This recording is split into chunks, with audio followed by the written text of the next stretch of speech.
Chers auditeurs, bonsoir et bienvenue pour cette nouvelle émission de Parole à notre évêque sur RCF Limousin. Cette émission a été enregistrée avec quelques jours d'avance puisque notre diocèse est parti en pèlerinage à Rome. Je suis donc actuellement en présence de notre évêque, Monseigneur Pierre-Antoine Bozo, qui est avec nous pour faire un retour sur l'actualité. Bonsoir Monseigneur. Bonsoir Marie-Flore. Alors Monseigneur, vous avez participé la semaine dernière à la session doctrinale des évêques. Est-ce que vous pouvez nous expliquer un petit peu en quoi ça consistait et ce qu'il en ressort aujourd'hui ? C'était un nom un peu intimidant, session doctrinale. En fait, chaque année, les évêques ont une proposition de formation permanente qui dure 2 jours et demi, qui dans un lieu différent à chaque fois. Cette année, c'était à Lisieux parce que c'est l'anniversaire de la canonisation de Sainte Thérèse en 1925. L'an dernier, c'était à Notre-Dame-de-Vie à Vénas, avant c'était à Paray-le-Monial, donc c'est dans des hauts lieux de l'Église de France, et avec des thématiques différentes à chaque fois. Donc sont invités tous les évêques de France, alors tous ne peuvent pas prendre ce temps, mais cette année nous étions nombreux, nous étions plus de la moitié des évêques de France, 52 ou 3 présents, et donc sur une thématique fixée à chaque fois. Là, cette année, c'était le munus docendi des évêques, c'est-à-dire la mission, la charge d'enseigner des évêques. Vous savez, on fait la distinction dans ce qu'on appelle les tria munera, les 3 charges reçues au fond du Messie, être prêtre, prophète et roi, donc la mission de sanctification, le roi la mission de gouvernement, et la munus docendi, donc la mission d'enseignement.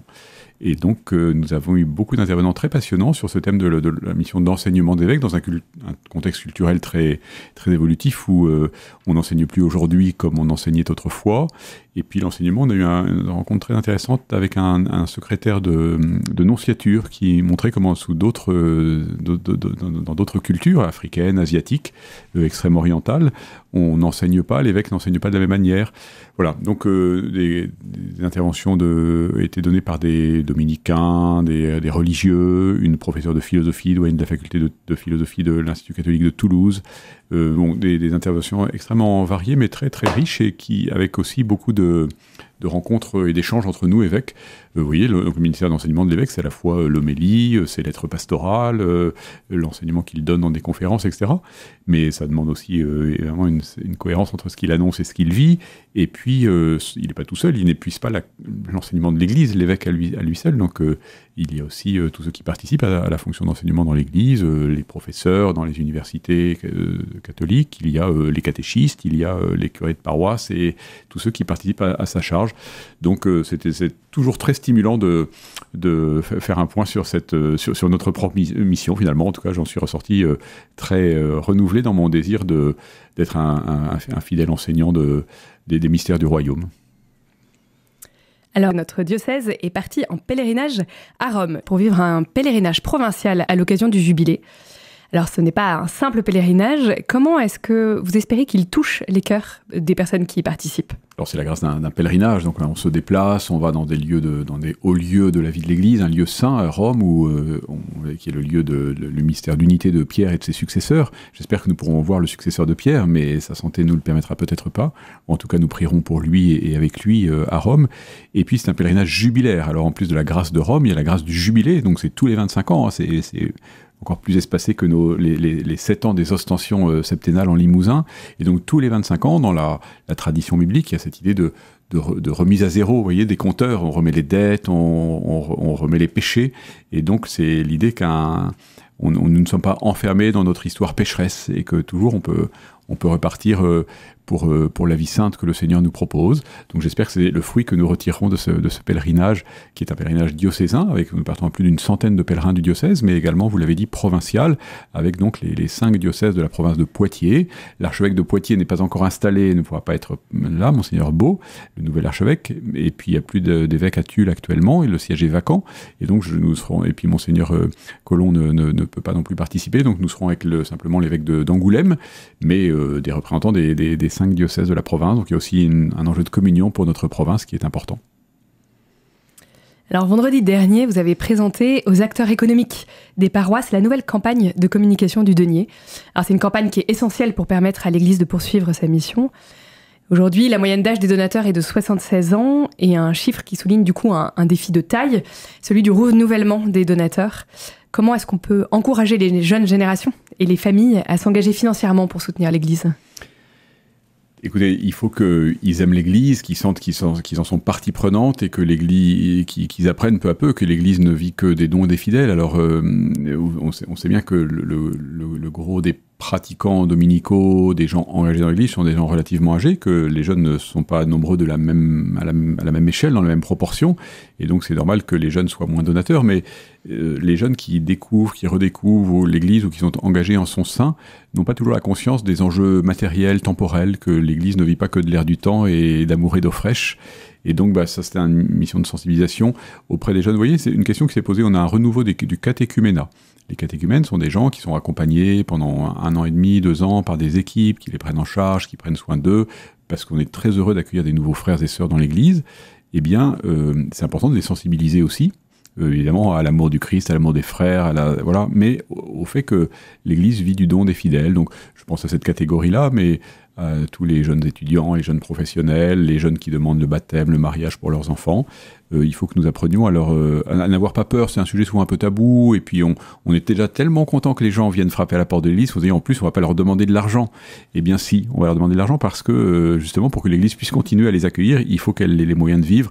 Je pense que, vous savez, nous, comme justement, nous n'avons pas beaucoup de moyens, nous faisons très très attention à toutes nos dépenses, qu'il n'y a pas de gabegie, il n'y a pas de dépenses somptuaires, et donc on fait très très attention à nos dépenses, mais il faut qu'on ait le minimum pour que les prêtres puissent vivre. Ils gagnent pas beaucoup d'argent, les prêtres, hein. Ils sont pas riches, mais ils ont de quoi vivre, mais c'est normal, Saint Paul dit ça, qu'on doit pouvoir vivre de son travail, donc celui qui annonce l'évangile doit pouvoir vivre de l'évangile, et puis les salariés du diocèse, et puis les bâtiments à entretenir, donc il y a des besoins que nous essayons d'administrer au mieux.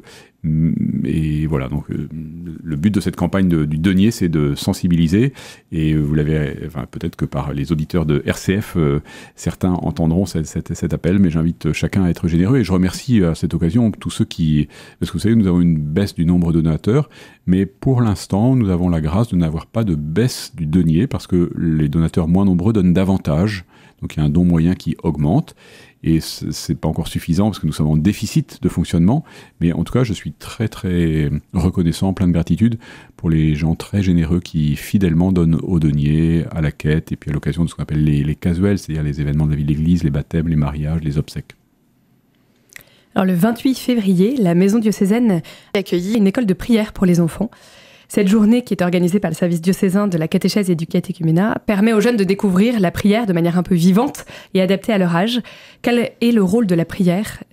Qu'est-ce qu'elle joue dans la construction des jeunes ? Elle est essentielle dans toute vie chrétienne. C'est-à-dire que notre foi en Dieu n'est pas une théorie qui serait simplement de l'ordre des idées. C'est une relation vivante avec le Seigneur, qui est vivant et qui veut entrer en relation avec nous. Et donc la prière, c'est d'entrer en relation avec Dieu. Hein. C'est penser à Dieu en l'aimant, dit Sainte Thérèse, c'est entrer en amitié, en conversation avec lui, l'écouter, lui dire ce que nous sommes, ce que nous avons à lui dire, c'est intercéder, c'est rendre grâce, c'est très vaste, c'est très beau, tout le domaine de la vie intérieure, de la vie mystique, de la vie spirituelle. Vous savez, dans l'évangile, les disciples, à un moment donné, demandent à Jésus, Maître, apprends-nous à prier, comme Jean-Baptiste l'a appris à ses disciples.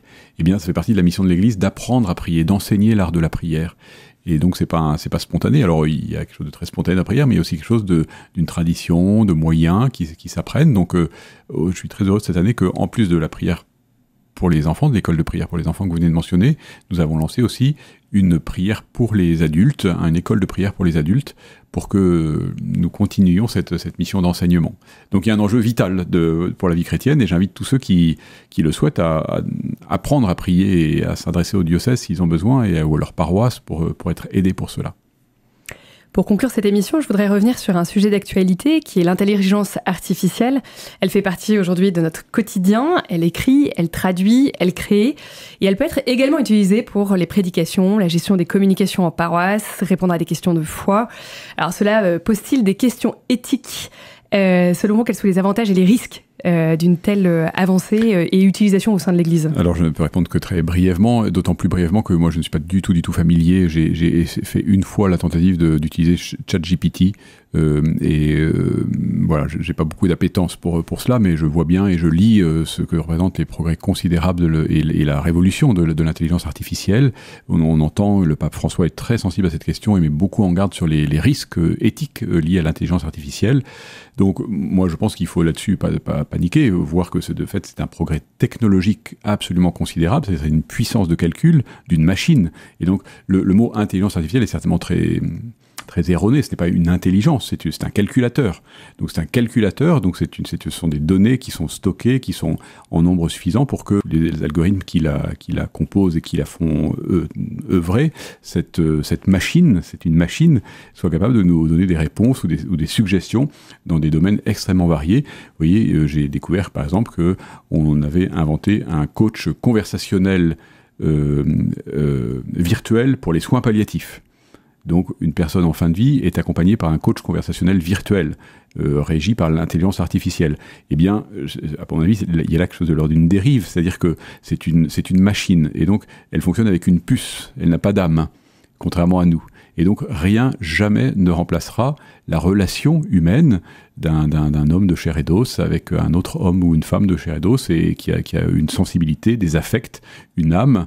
Alors, on peut reproduire, approcher, y compris les affects, parce que la machine est capable de calculer cela et de manière assez subtile, mais ça restera une machine. Donc, à partir du moment où on a conscience d'avoir une machine en face de soi, il n'y a pas de crainte à avoir. La crainte, c'est quand le leurre est suffisamment fort pour qu'on ait l'impression que c'est plus une machine, mais que c'est un alter ego, un interlocuteur. Voilà, ce n'est pas un interlocuteur. Merci Monseigneur pour cet échange. Chers auditeurs, c'est la fin de cette émission. Merci d'avoir été avec nous et très bonne journée avec les programmes de RCF.